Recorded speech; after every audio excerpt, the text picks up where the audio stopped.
The FBI is now the lead investigator on this case. Right now, they are calling it an act of targeted violence. They're trying to figure out why 40-year-old Thomas Jacob Sanford drove into the Church of Jesus Christ of Latter-day Saints, then opened fire, and then set the church on fire. The investigation is ongoing. These first responders right now, they're in recovery mode. A 911 call came in at 10:25 Sunday morning. Within seconds, a Grand Blanc Township police officer and DNR officer were on scene. At 10:33, officers engaged in gunfire with the suspect in the parking lot of the church. That's where the suspect was shot and killed. No, I don't know how many people are unaccounted for at this time. We do know that there are some that are unaccounted for. 2 people have been found dead inside that church, according to Grand Blanc Township Police Chief William Rennie. 4 people, including the suspect, are dead. I will confirm that there were some suspected explosive devices that were located.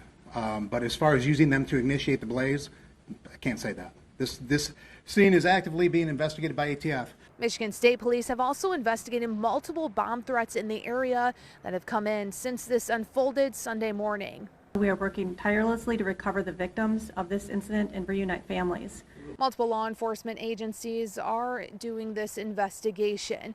They also are commending the heroism inside the church. The community should remain vigilant, and anytime they see something suspicious, they should report it immediately. The heroism that we saw today, the people who responded in such a valiant way to protect the others, both law enforcement, fire department, EMS, everybody did an excellent job working together to keep people as safe as they possibly could. The FBI is asking anyone who might have information to call them and provide any tips to 1-800-CALL-FBI. You can also submit those tips online. They are working tirelessly to identify everyone who might still be inside that church. The investigation is ongoing right now to find out why this happened. For now, reporting in Grand Blanc Township, I'm Courtney Bennett. As I said, I'm here as the governor, but I'm also here as a fellow Michigander whose heart is breaking by another mass shooting in a place that is supposed to be defined by togetherness and a close-knit community here in Grand Blanc. As a state, we know the pain of this too well. We've seen gun violence in our schools, stores, parades, festivals, and our houses of worship. These are places that we go to feel connected, to feel safe, to be together. But today, this place has been shattered by bullets and broken glass. And this might be a familiar pain, but it hurts all the same. Every time. We cannot keep living our lives like this. I know that this community is reeling right now, and I want you to know that the state of Michigan has your back. Your grief is our grief. Update on what we have had is we had a total of 8 patients at Henry Ford Genesis from the ages of 6 to 78. 5 were gunshot wounds and 3 were smoke inhalations. 2 of the smoke inhalations have been discharged. 1 is still intubated at this time. For the gunshot wounds, 1 had sustained gunshot wounds, multiple to the chest and abdomen. It's in critical condition. 1 had to the abdomen, as in critical condition still, but mostly stable. 1 of the victims did die in the emergency department. 1 child came in, was stabilized, and then transferred. And then there was another gentleman who had a gunshot on the leg.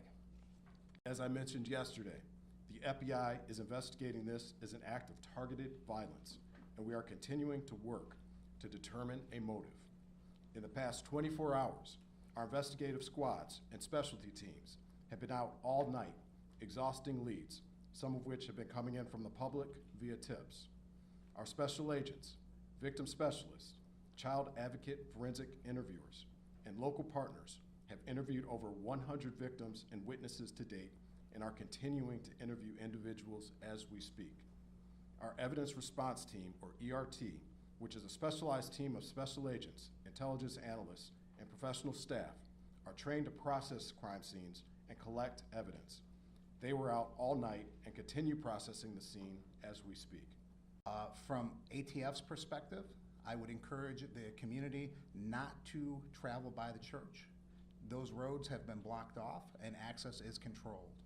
While that might be a little disheveling for folks, we need that scene security for our investigators as they dig out this scene.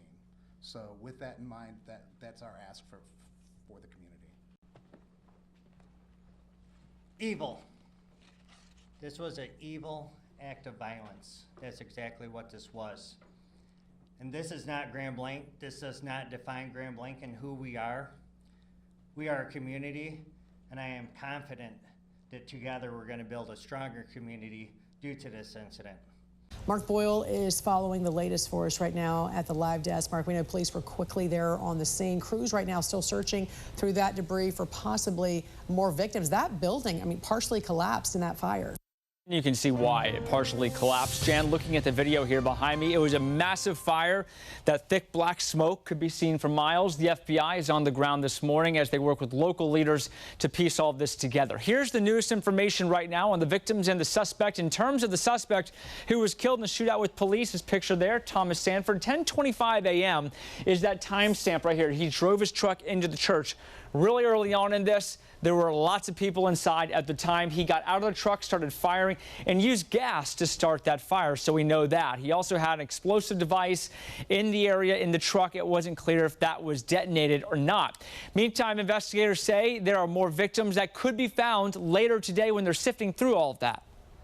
The entire church has not been cleared because it's a total loss due to the fire. So these first responders right now, they're in recovery mode. They're trying to fight through all the debris from the fire.